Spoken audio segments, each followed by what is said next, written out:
All right. Good morning, everybody. Welcome to the Wednesday live stream. So this is an odd time to be doing a live stream for us. Usually we do it 4 or 5 hours later. But for today, since I have family in town, this is going to be a very early stream, which I can tell because, of course, as we see the people that are flowing in, not as many as we were used to. But if you're watching this later, it doesn't matter. We'll do a little Q&A. But this is the information that we have. And what I want to start off with was a pretty good interview. And this is by Jessica from Coin Bureau. And I linked the full video in the description so you can check it out. And you got Raoul Pal there on the right, and you got Tim Draper, billionaire investor, made some pretty good calls back in the day. Got into Microsoft, I believe, got into Uber, got into a lot of things, got into Bitcoin in the 2011, I believe it was. And it's a pretty good perspective that he has. So this is actually, the video itself is about 30 minutes long. I just wanted to condense it to this 2.5 minutes of what Tim is talking about. And I actually kind of sped it up because Tim talks very slow, which is not a problem, but I just want you to hear the whole thing in a reasonable amount of time. So listen to what he says about the ecosystem, about Bitcoin and where it comes from. And I can tell you that this is a pretty good take. So let's just take a listen here, make sure you can hear it. And again, about 2 minutes or so. Well, I'm really pretty excited about stacks. And the reason is, here's the way I looked at it. I watched the internet boom and bust and boom again. And I watched how the software industry grew even before that. And Microsoft created this platform. And then everybody created all this software on that platform. And that platform included, then all these little companies created clip art and little games and paint programs and all sorts of things. And then there was this one, WordPerfect, that started to really rock. And Microsoft looked over there and then they created Word. And then there was another one called Lotus 123 that was a spreadsheet, and it was booming. And Microsoft looked over there and created Excel. And then they saw PowerPoint rising, and they quickly bought it before it got too big. And they tried to get into it with money, and they realized they couldn't do that. They probably eventually will have to buy into it too. But it's what happened was there was a platform, and they let people do all sorts of things, and then they chose the things that really mattered. So I'm seeing sort of the same thing happen with Bitcoin as a platform.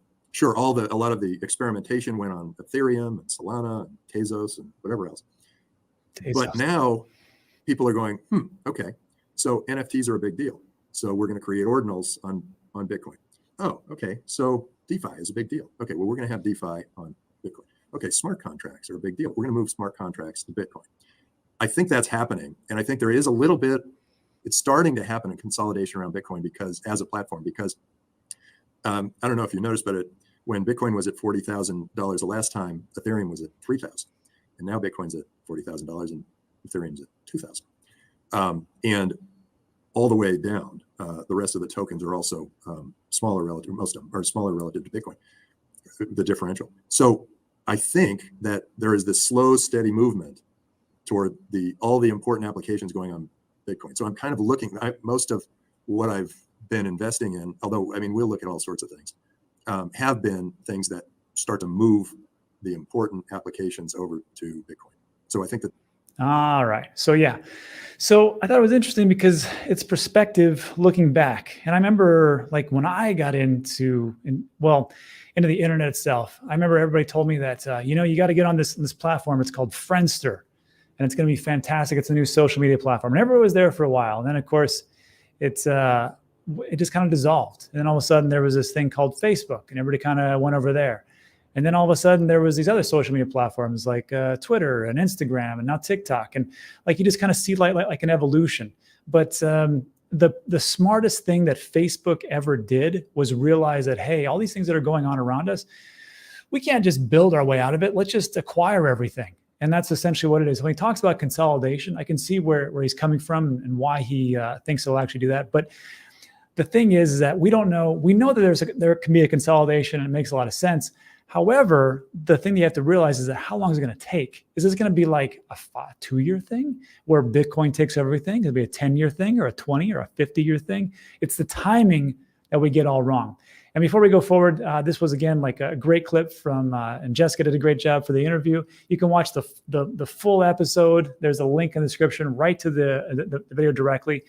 And that just sounds great. So what I want to talk about is, I want to talk about the Bitcoin ecosystem. Then we're going to talk about a Cardano ecosystem. And then we're going to talk a little bit about gaming. So before we jump all, into the Bitcoin ecosystem, take this with a grain of salt.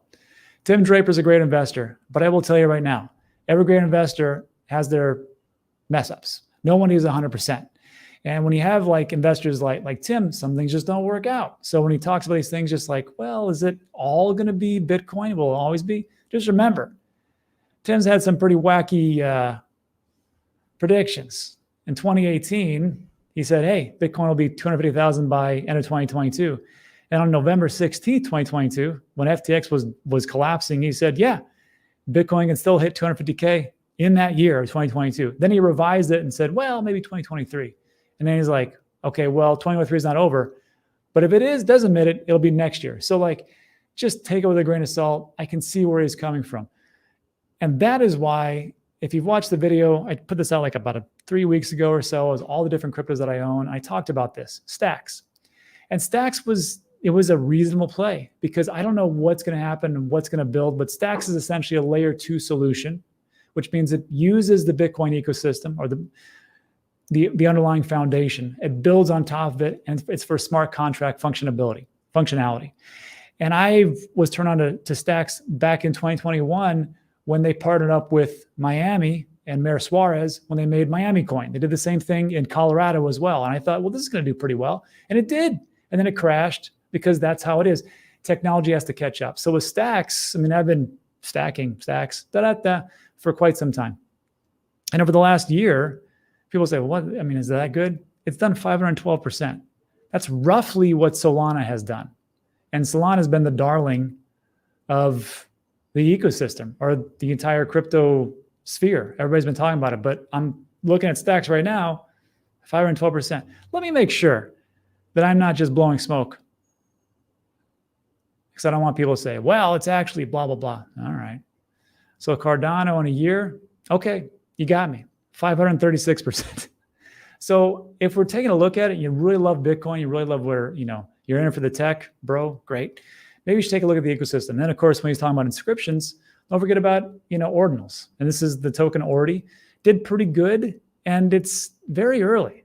It's only been out for roughly 30, 45 days, and it's done 120%. So these are something to take a look at as far as the ecosystem. Now, there is a downside to all that, especially with inscriptions. We saw it on Bitcoin. We saw it on Polygon. We just recently saw it at Avalanche. We didn't really see it on Near, which is kind of surprising. But when you have inscriptions, when you have these ordinals, essentially NFTs, and they can write into the blockchain itself, you're going to have this. And this is the average transaction fee. And this is why the Bitcoin maximalists are so ticked off. Look at these prices. I can understand in 2021, when it was just a frenzy. It was the tippy top of the market, April 2021. The fees to transfer Bitcoin were outrageous, $62. And then, of course, we had a little pump right here. In May 2023, interesting. And then of course, that was, now we have the ordinals. Let me blow this up so you can see it. My Bitcoin is essentially stuck on Coinbase because of this. Right now, you're looking at, a couple of days ago, it was $37. Then it dropped to 25, and it dropped to 28. So the narrative of like Bitcoin is used for transactions, unless we get another layer 2 solution like Lightning, it ain't happening. So again, the ecosystem, I think, can do pretty well. We'll see how well it goes. I don't think the technology has caught up where everybody's building on Stacks and everybody's using ordinals and everybody's using Lightning, because that's not true. But there is a potential. Anyhow, let me just think about that in the comment section. And also, this will kind of come in line with the title and the thumbnail today. This was a memorandum from the SEC. And of course, everybody's excited about the Bitcoin ETF. Hope it gets done. I'm not too sure. Everybody else tells me it's 99.9% in the bag. So, all right. But these types of things do make me feel quite positive. This is a memorandum.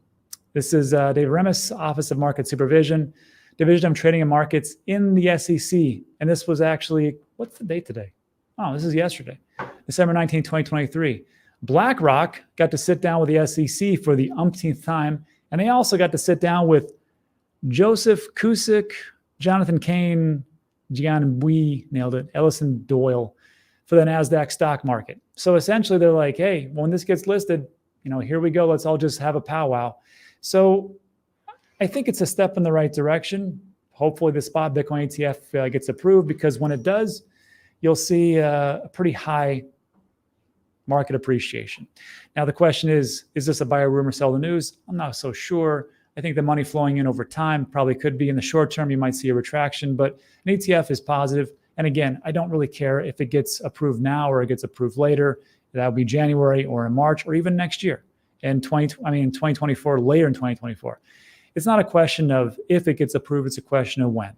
I'm just not a big believer in Gary Gensler. Anyhow, let me let you think about that. And to finish up, there's a couple of things. First of all, Cardano. I know some people hate Cardano. Some people love Cardano. We have a Cardano stake pool. There's links in the description. You can check it out. But this is, I think, pretty big news. Now, we know that on Solana, they have helium, and it's done amazing because of the marketing over there. They partnered up with a college university. It's going across the United States. But with World Mobile, it's a different route. And they're trying to connect the unconnected. And this was pretty big. They just announced this, I think this was this morning.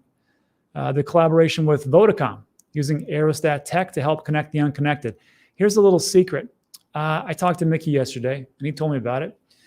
And I thought it was interesting because he goes, the same guys that are, we're in talks with and have a deal with right now for the Aerostats are the same guys that were laughing in our faces 2 years ago. I was like, oh, pretty, amazing. He goes, yeah. But the question is, who's Vodafone or Vodacom? Vodacom, South African mobile communication company providing voice messaging data and services to 130 million customers across Africa. They are a subset of Vodafone, which is a British multinational telecommunications company, registered office and global headquarters in Berkshire, England, operates in Asia, Africa, Europe, and Oceania. And the net income is 12.34 billion, revenue of 45.71 billion. And those guys are pretty much doing like a little trial run with these aerostats. Because why is it great? It's great because they can have connectivity and they can cut down their costs massively for the places that they can't get it. So again, this is one of those things that can actually do. Now, some people say, well, Rob, what about Starlink? Because Starlink is coming on and Elon is going to take over the world. Here's the thing. In a lot of countries, they're not paying $600 for the massive amount of actual hardware that you need for Starlink individually, and they're not paying $120 a month. There's a reason why they're trying to connect the unconnected. And they actually do partner up with Starlink for a backhaul for their data, World Mobile Token and Starlink. So there is also that. And of course, it just talks about the partnership. The aim of the collaboration is to trial our Aerostat tech with Vodacom's mobile spectrum and extensive resources to help solve the challenge of connecting the unconnected regions of Mozambique. And I can just tell you right now, if this happens in Mozambique, they're like, hey, this works pretty well, which I think they're probably going to say. What does that mean? Well, they're going to probably roll it out to a lot of different sections of Africa. And then, of course, now Vodafone's like, hey, you know what? There's a lot of places we can't reach into, and it's way expensive. Let's just use these aerostats because we were laughing at them before. Let's use it now. And, of course, with all this talk, what does that mean for World Mobile Token? Nothing. Not much. A whopping 5% increase. And if you're looking for something to do your own research and look at, just wanted to let you know, the market cap of this is 92,505,840. Not even 100 million. Now, does Rob talk about this out of the goodness of his heart? Absolutely not. I own World Mobile Token. I own a lot of it, matter of fact. I got in 2 years ago. So when I talk about something, just know that I own it. And if you think that I won't dump on you, you're incorrect. I will, but I do like this project. I'm just putting it out there that I think this is a great project and this is what's happening. So there is that. And then lastly, I keep saying lastly, it's not. There's two things to talk about. I need your help. And the help is I want to find some of the best wallets as far as ease of use, setup, and functionality. And I'm looking for hot wallets. Now, as we know on this channel, I'm a big believer in Tangent. That's why there's a big screen underneath there. No, Tangent doesn't pay me a dime, but I do use affiliate links. So if you want to pick up a Tangent for Christmas, it's a great stocking stuffer, and you get 10% off. And if you can't stand me or using affiliate links, just go right to tangent.com. It's a great product. So as far as like that, that's great. But what about hot wallets? So right now I put out a tweet and I said, hey, what hot wallet do you usually use? Which one is your favorite? Personally, this is the ones that I use. I use Phantom, Titus Wallet, MetaMask, and Nami. And I got a lot of people telling me a lot of different things about which ones are the best. Vanessa here says Sonar Wallet, Exodus, Soul Flare Wallet. Well, that's from me. Okay. Xerion, Kepler Wallet. Retros is Pally Wallet. I'm just kind of getting a gauge because I want to do a deep dive into like the top 5 or 7 hot wallets. So if you use a hot wallet, and when I say a hot wallet, I mean that's one that's constantly connected to the internet. So either it's in your browser or it's on your phone. Drop that in the comment section, and then I'll do a deep dive video and we'll go over it. Because as we roll this stuff out, I think everybody should have a cold storage wallet. I think it should probably be easy, Tangent, but I think they should have a hot wallet when they do want to do some like, degenerate type of things and move things around. So I need your help. Please tell me what those wallets are so I can do a deep dive. And then of course, there's a link in the description if you want to check out those wallets that I use. Titus it's super brain dead easy. Phantom as well. And I like those for NFTs. And then also because Christmas is coming up, I want to do a giveaway. And the giveaway I want to do is a specific game. So again, the goal of this channel is to get people and educate them about crypto, but I needed to make it super simple, especially for the moms and the dads and the grandparents and everybody else, and just make it brain dead simple. So as far as Web3 gaming, my narrative is I think you've got AI, Web3 gaming, and DEXs. That'll be the next narrative for the next bull run. And the reason why I think of it is because, look, if you take a look at like global just movies in general, first of all, the movies making these days kind of suck, but that's neither here nor there. You can see that the revenue is roughly 10 billion. Well, that's in 2021. It may be 20 billion now, but it topped out in 2019 at 39 billion. Gaming revenue in 2021 was 93 billion mobile. Console was 50 billion and PC was 37 billion. I didn't really know that until I started getting the Web3 gaming. That gaming trumps everything as far as like movies. Crazy, right? And here's some further breakdown. This is from Exploding Topics, also from Statista. How many gamers are there out there? I didn't know this either. Number of gamers, and gamers means not like hardcore nerd gamers who sit around and, sorry, some of you guys, sit around and play games, 24/7, and that's all they do. I'm just talking about people like have a random game on their phone when they want to kill some time, like me. So in 2023, this is the increase. There's a total of 3.2 billion. There's only roughly 7.9 billion people on the planet. So, roughly 40% are gamers. 2024, you'll see a little bit of an increase of 100 million. And then also what's interesting is that the age groups, I can get the 18 to 34, but then you go down, you get to my age group, 45 to 54, 12%. And even 55 to 64, 9%. And then, but the question is then, like, what kind of games are people playing? These action games and shooter games, which I don't really get into because I got stuff to do and I don't want to, I can't say waste time. They are pretty fun. And I really need to pick those up actually. But casual is clear and away the biggest winner. 63% of respondents say that they play casual games, which is almost 2 billion people. So here's what I want you guys to do. I'm going to do a giveaway. And that giveaway is a Benji Pass. Benji Pass is this game, Benji Bananas. I don't know if you've ever heard of it, but it came out in 2013. It's got 50 million downloads. It's going from Web 2 to Web 3. And I'm going to give away these passes so you can earn the Benji token. Now, here's the thing. The game is super simple. There's a link in the description. You can download it to your phone. It goes on iPhone or Android. And yes, before you bombard me, it's free to play. It's fun. And if you want to just, waste some time, go ahead. I know there's going to be some people like, Rob, I don't play games because I'm an adult. Cool. Don't play the game.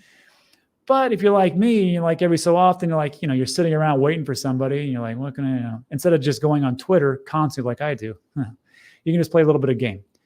That's the game right there. we'll do the giveaway this week at some point, but I need you guys to download it, play the game. It's free. No, they didn't pay me, but they are going to give me 3 of those passes to give away, maybe 5. I'm going to connive them. But that's it for today. So look, if you like today's video, give it a thumbs up. Consider subscribing. Everything we talk about is time sensitive, but if you got to take off, take off. Thank you for stopping by. I do appreciate you. Now.